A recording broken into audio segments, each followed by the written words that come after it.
আসসালামু আলাইকুম viewers, welcome back to my channel. অনেকের কাছে ঘি বানানোর কাজটা অনেক কঠিন বা ঝামেলার মনে হয়। আজকে আপনাদের সাথে শেয়ার করব ঝামেলা ছাড়াই খুব সহজেই কিভাবে ঘরে ঘি তৈরি করে নিতে পারবেন।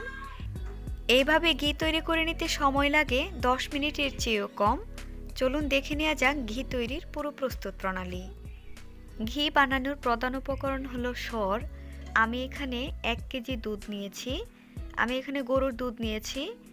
দুধটা ভালোভাবে জাল দিয়ে ঠান্ডা করে নিয়ে ফ্রিজে রেখে দিয়েছিলাম 5 ঘন্টার জন্য।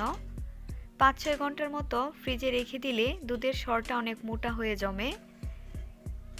ঘি বানানোর জন্য সর জমাতে চাইলে চেষ্টা করবেন দুধটা ফ্রিজে রাখার জন্য, এতে সরটা অনেকটা মোটা হয়ে জমে।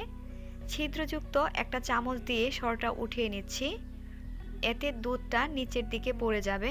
দেখতেই পাচ্ছেন সরটা তুলনামূলকভাবে অনেকটা মোটা হয়েছে। এইভাবে আমি সবটা সর উঠিয়ে নিব।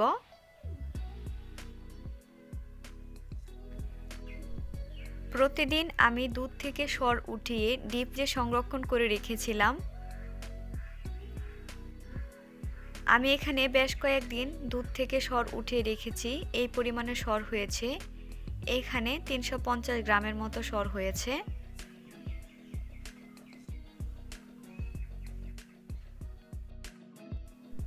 সরটা আমি আধা ঘন্টা আগে ফ্রিজ থেকে নামিয়ে রেখে দিয়েছি। এখন সরটা আমি বেটে নেব।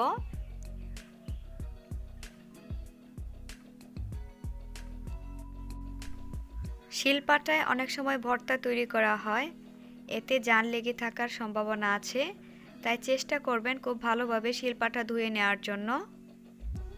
খুব মসৃণভাবে বেটে নিচ্ছি। সরে যেন কোনো দানা না থাকে সেটা খেয়াল রাখবেন।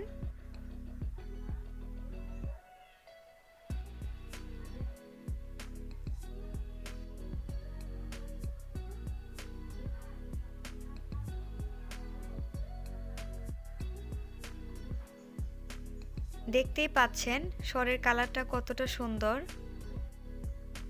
আসলে খাঁটি দুধ নিলে ঘিটা অনেক ভালো হয়। চেষ্টা করবেন গরুর দুধ দিয়ে ঘি তৈরি করে নেওয়ার জন্য।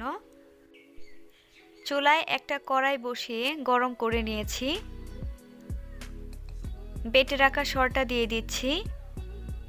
কড়াইটা হালকা গরম হওয়ার কারণে দেখতেই পাচ্ছেন সরটা দেওয়ার সাথে সাথে ঘি গলতে শুরু করে দিয়েছে।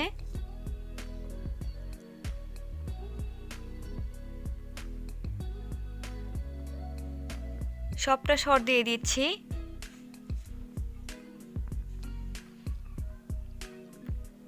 হালকা নেড়ে চেড়ে চুলার আঁচ মিডিয়ামের চেয়ে কমে দিয়ে জাল করে নিব।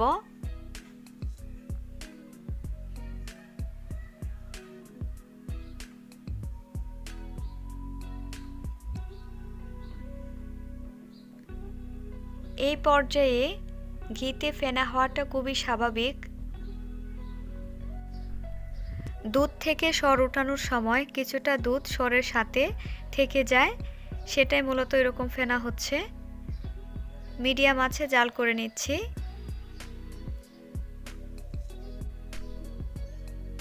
সর থেকে অল্প অল্প করে ঘি বের হয়ে আসছে।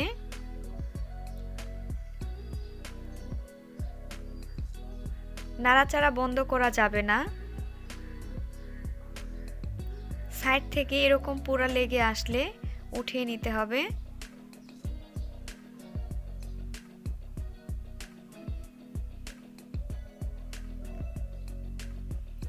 যারা ঘিয়ে হালকা কালার পছন্দ করেন তারা এই পর্যায়ে নামিয়ে নিতে পারেন। ঘিটা আমি কড়া করে ভাজবো, সেজন্য আর কিছুক্ষণ জাল দিয়ে নিব।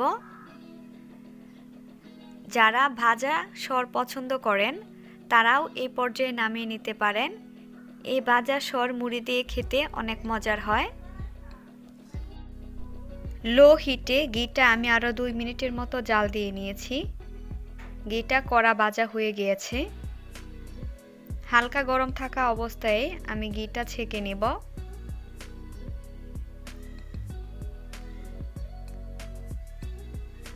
একটা ছাঁকনি দিয়ে ঘিটা ছেঁকে নিচ্ছি।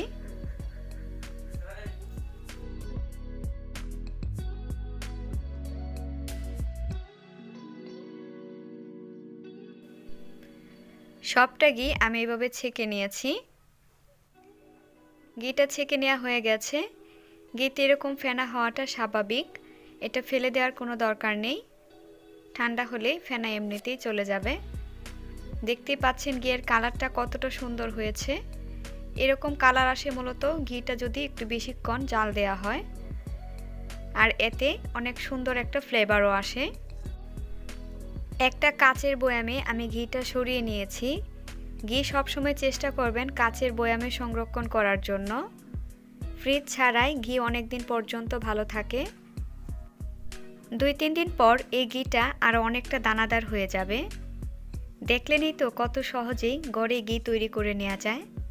আশা করছি আজকের এই ঘিয়ের রেসিপিটি আপনাদের সবার কাছে অনেক ভালো লেগেছে। ভিডিওটি দেখার জন্য আপনাদের সবাইকে অসংখ্য ধন্যবাদ।